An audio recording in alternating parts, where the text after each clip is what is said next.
Guys, the Wavejump here, and welcome back to another video. And today we are going to be covering Blockdata, Entitydata, and Summon. And sorry for the unclear text there, but yeah. So those are the three commands we're going to be covering this episode, and they are some pretty useful commands when it comes to Minecraft command blocking in general. All right.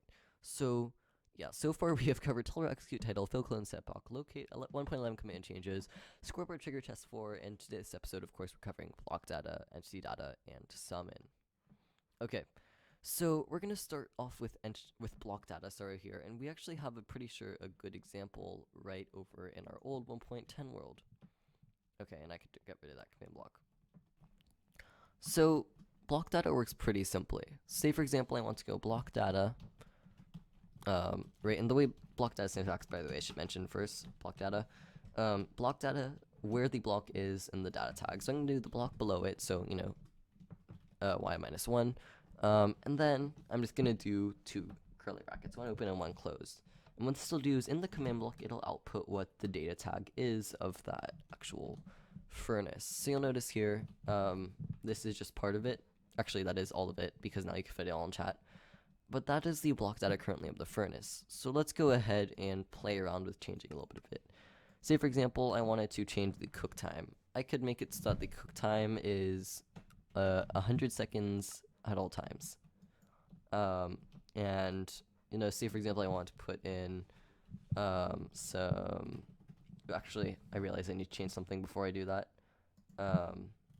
Which is I need to get rid of the furnaces in there, because I did put furnaces at the bottom there because I was playing around with something last time. So I'm going to quit blaze rods and wood right now.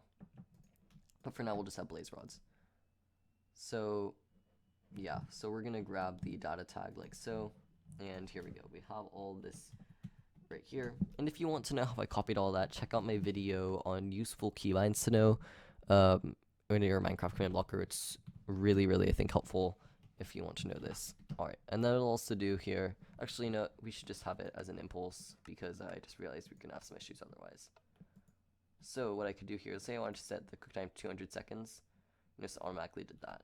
And one of our issues here is that, well, we did happen to have a bit of an issue in that, well, the top was automatically setting to nothing, so yeah, we're gonna have to fix that, which we could do, I believe, by going into slot 1B, it's blaze rod, and then let's see, damage is that.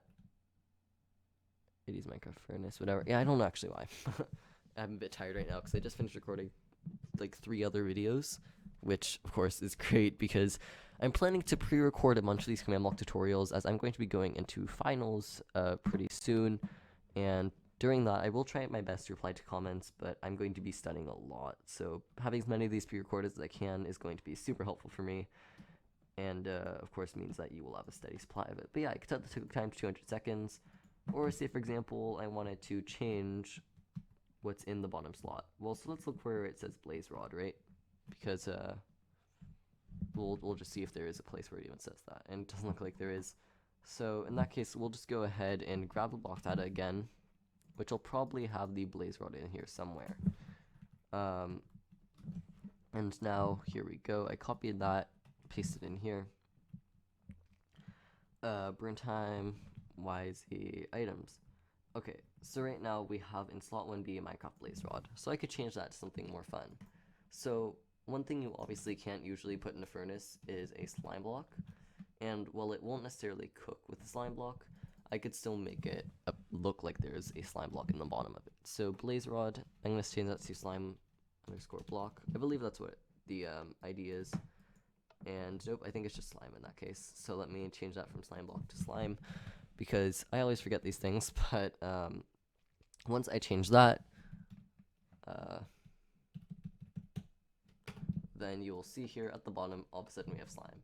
And I managed to trick this furnace into being always on, by the way, I should also mention, which is pretty cool because always on furnaces look cool. You could also do this with other blocks. It's really one of those things that it's best that you explore it. I've thought about doing advanced command block tutorials on block data and entity data before. The one thing about that is they just take a really long time to make, and they're kind of boring to watch because going over every single tag takes a really long time. So I'd recommend just experimenting with it on your own.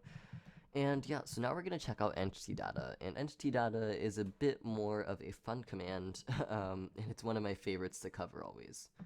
Alright, so we're going to go ahead here, and we're going to go ahead and add in a pig. And Entitydata and summon will kind of go in the same way here. So Entitydata works pretty simply. So you do Entitydata, the entity, and then the data tag. So I'm going to do Entitydata at E, type equals pig, because I'm selecting all pigs, right? And then I'm going to do, again, the two curly brackets open and closed, and you'll notice it has all of this information here. But what we could do now is we could change some of this. So say, for example, I wanted to change its, what's something fun that we could change? Let's make it, this is tricky, what do we want to add? Let's create no gravity. And I don't know if no gravity automatically appears, but you could add it nevertheless to any entity. And now we have a flying pigs. People say pigs can't fly. I disagree. So yeah, I could do that, and bam, now if I teleport every single pig to myself, oops, then we have a bunch of flying pigs that are just gonna kind of float around. If I hit them around, it's just a lot of fun. Okay, it's fun. How could you not enjoy playing around with no gravity? So that's, you know, basically what you could do with it. You could change a lot of other tags. Say for example, custom name Gerald.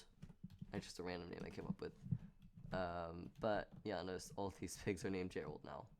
Or I can make them all named Bob. And so there are a ton of different tags here. Another one is there is a way to make them silent. I think it's like silent : 1B.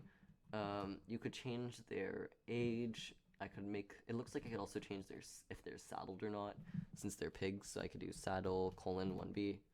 You could also change if they have any armor on or anything, and how you notice all these have saddles, so I could grab a carrot on a stick, oops, and just grab this and right away. Well, obviously it's not going to move very fast because, I mean, why would it move fast? But it's nevertheless a lot of fun, and you could do this with every entity, including armor stands and item frames. It's pretty fun, and let me kill all these pigs for now. Alright, so what I could also do is say, for example, so now we're going to cover the summon command. Sorry if I seem like I'm not wording well today. I'm having trouble today articulating my thoughts into words. So I could summon, for example, a cow, and I'm going to summon it here, and I'm going to do, great, so again, entity name, so in this case I'm doing Minecraft cow, entity, or the location, which 3 tilde is of course where I am, and then we're going to do our entity tags. This is exactly like what we did with Entitydata earlier. So I could do no gravity 1B, and I just summoned a no gravity cow, just like that. And of course, I can just summon a normal cow, like this, or I could do one that has a custom name of Bob. And there goes Bob. Bob's dead now. Rest in peace, Bob. But yeah, here's Bob, here's flying, or actually no, that was the normal one. I think the flying one is dead. But that's pretty simple, and I hope you guys have enjoyed this video. If you have, go ahead and leave a like down below. Subscribe if you haven't already. If you want me to cover another command, let me know down in the comment section. And if you want to see any of the commands that I use in this video, well, either try and pause it, or you could just ask me, and I'll of course paste those in for you in the comment section. The reason I usually don't post those in the description is because it just takes a really long while typically to paste them in.